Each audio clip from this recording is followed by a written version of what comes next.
Book Review. English for Writing Research Papers. By Adrian Wallwork. Improve the chances of having your manuscripts published in quality journals.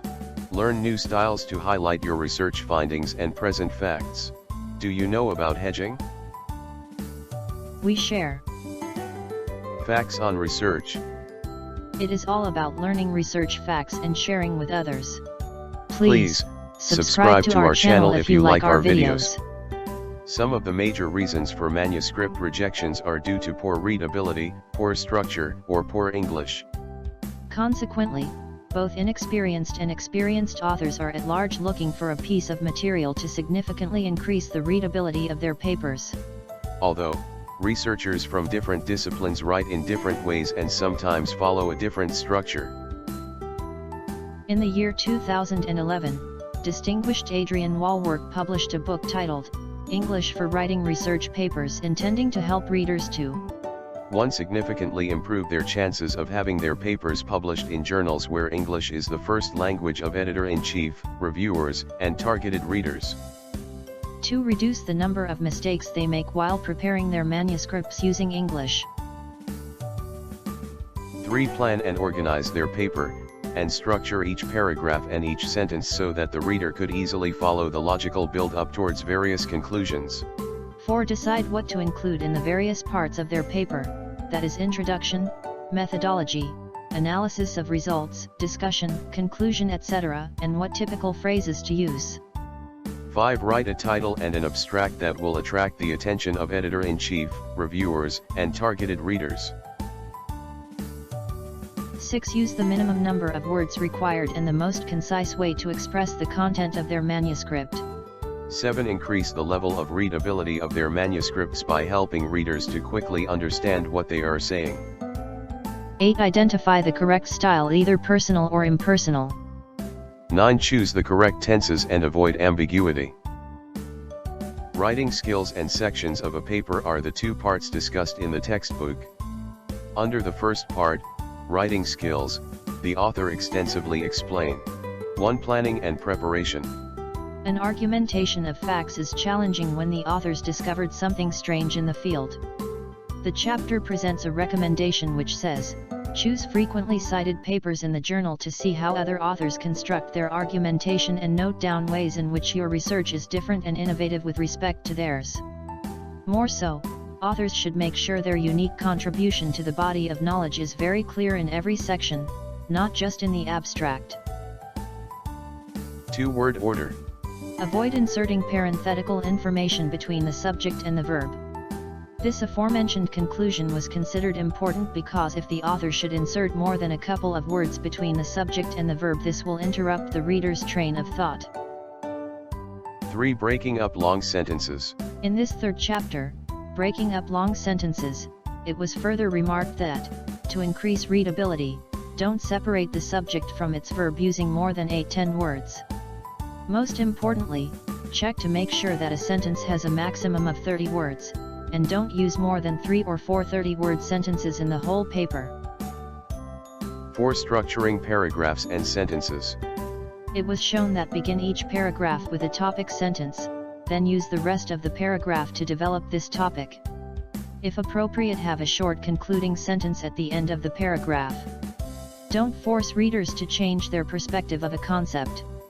Put the topic as the subject of the paragraph or sentence, then give known information, context, background, followed by new information. Consider not giving the known information if it will be obvious to your readers. 5. Being concise and removing redundancy. You can be more concise by finding ways of expressing the same concept with fewer words and deleting any words that are not 100% necessary. If authors use the minimum number of words, the importance of what the author is saying will stand out more clearly for the readers. It is also important to vary the way the authors write. 6. Avoiding ambiguity and vagueness. A sentence or phrase is ambiguous or vague when it has more than one interpretation or its interpretation is not obvious. In this chapter, an attempt was made to explain how to use the pronouns which, that, and who in a manuscript. Do you know that the determiner pronoun, which is used for adding information about the preceding noun while the pronoun that is used to define the preceding noun. 7. Clarifying who did what. At this stage, avoid using we when it is not necessary, that is to explain your train of thought. If you mention another author's paper, make sure that the reader understands why you are mentioning that paper and how it relates to your work. Be aware that if you make mistakes in the usage of tenses when you are comparing your work with other authors' work, you could confuse your readers. Make sure you consistently use the correct tenses and remember that in English there is a real difference between the simple past, finished actions with time indication, and the present perfect, past to present actions, finished actions with no time indication. 8. Highlighting your findings. Begin a new paragraph when highlighting something important. Use shorter sentences and paragraphs to make your key points. Don't just tell the readers that something is important, instead, show it clearly. Tell your readers about the implications of your findings. 9. Hedging and criticizing.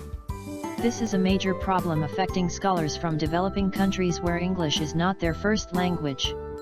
The majority of scholars do experience manuscript rejection due to the wrong uses of hedging.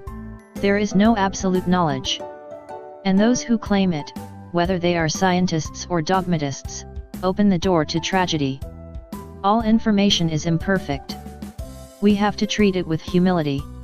From The Ascent of Man by Jacob Bronowski, Polish-born British mathematician.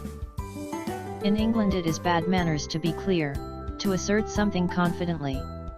It may be your personal view that 2 and 2 make 4, but you must not state it in a self-assured way because this is a democratic country and others may be of a different opinion. From How to Be an Alien by George Mikes, a Hungarian-born British author. Hedging entails anticipating possible opposition by your referees and readers by not saying things too assertively or directly. A hedge was originally a fence or boundary delimiting an area of land. It was thus a form of protection from outsiders. Today, hedge has a metaphorical meaning: you protect yourself against some adverse risk. Hedging does not mean that you should be vague. The fact is that authors must be as precise as possible. It is simply that you express this precision in an open-minded way that encourages other authors either to agree with your hypotheses or to postulate their own. 10. Paraphrasing and plagiarism. This chapter explains the concept of plagiarism and how to easily spot it. Typical ways to paraphrase was outlined in the chapter. It was recommended that technical words should not be paraphrased.